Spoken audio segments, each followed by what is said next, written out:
Magandang hapon po sa lahat. Tayo nagbabalik ulit dito sa ating munting channel para mag-discuss ulit ng another coins.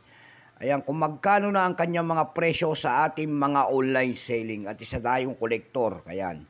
Magandang hapon po sa lahat. Lalo na ang ating mga subscriber dyan. Maraming salamat po sa lahat ng ating mga subscriber. Thank you so much sa inyong lahat and God bless. Mabuhay po kayo. Ayan, lalo na yung mga sumusuporta rin na silent viewers ko dyan dito sa ating munting channel. Maraming salamat po at magandang hapon po sa inyong lahat. Mayroon tayong pag-usapang barya guys. Ito po ay barya po. Ayan. 1 centavos po ang ating pag-uusapang barya year 1958. Ayan, centavos. Nakapulog po ito sa English series. Baka hindi nyo alam. Ayan. Titignan natin ang kanyang presyo sa ating mga online selling. Ayan. Kung magkano na ang kanyang halaga. Ayan. Yun naman po hindi pa po nakapag-subscribe dyan dito sa ating munting channel. Aanyayahan ko lang sana kayo at malaking bagay na po utulong yan ang inyong magagawa tulad sana ng pagpindot ng ating subscribe button, like and share para ma-update ko kayo sa mga latest ko pang gagawin mga video po. Ayan ang ating pag-uusapan. Isiselling natin, titignan natin ang kanyang mga presyo sa ating mga bintahan ng mga coins na pandaigdigan. Ayan po. Magandang hapon po sa lahat. Yun naman pong nanonood doon sa ating FB page. Ayan, maraming salamat po dyan. Lalo na yung mga nagsisintang gift dyan sa akin. Thank you so much sa inyong lahat. Mabuhay po kayo. Pero bago yan, kilalanin mo muna natin siya. Issue nito ay Philippines po. Period nito ay Republic. 1946 up to date po. Type nito ay standard circulation coins years. 1958 hanggang 1963. Value nito ay 1 centavos. Currency piso, 1857 hanggang 1967. Composition niyan ay brass. May bigat lamang itong 3.8 grams.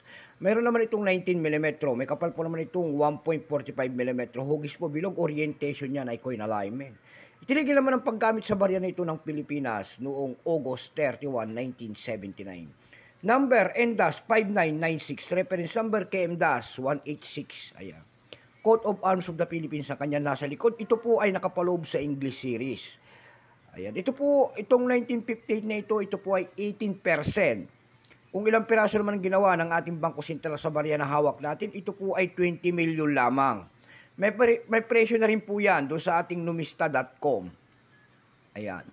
Kung tawagin ng ating mga kolektor, yung kanyang fine ay 11, very fine ay 11, almost uncirculated ay 58. Uncirculated naman ito ay 58. Dumako naman tayo sa kanyang mga presyo sa ating mga online. Tulad ng eb.com, ayan.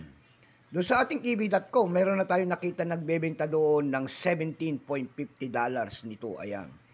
Error coins po yan, ayan, itong ating error coins. Meron na rin tayo nakita doon nagbebenta nito ng $7.80. Yung pinakamababa po ay $7 na, ayan. Dako tayo sa pangalawang website na ating pinuntahan kung magkano ang kanyang mga halaga, ayan. At nakakita naman tayo doon na nagbebenta nito ng 350 pesos. Ayan, meron naman tayo nakita doon nagbebenta nito ng 100 pesos sa Carousel PH po, dito lang sa atin. Ayan. So hanggang diyan na lamang po ang ating vlog. Tips po sa lahat. God bless.